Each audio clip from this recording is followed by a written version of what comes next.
శెట్టి చాతుర్యం. గంగిశెట్టి యుక్తిపరుడు.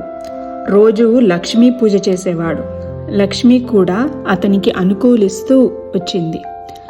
ఇంతలో ఒకనాడు లక్ష్మీదేవికి శెట్టి మీద ఏదో ఆగ్రహం వచ్చింది.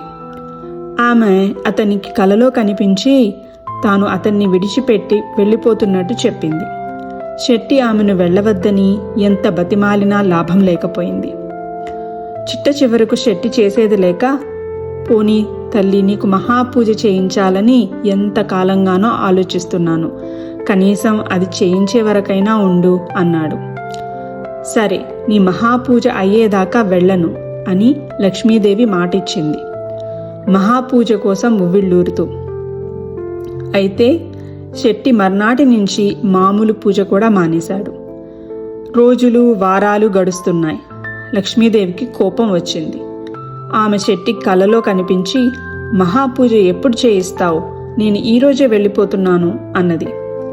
తల్లి, మహాపూజ జరిగిన దాకా వెళ్ళనని మాట ఇచ్చావు అన్నాడు శెట్టి. శెట్టి ఈ జన్మలో మహాపూజ చేయడని లక్ష్మీదేవికి అర్థమైంది. పోనీ మామూలు పూజ అన్నా చెయ్యి అని ఆమె అదృశ్యమైంది.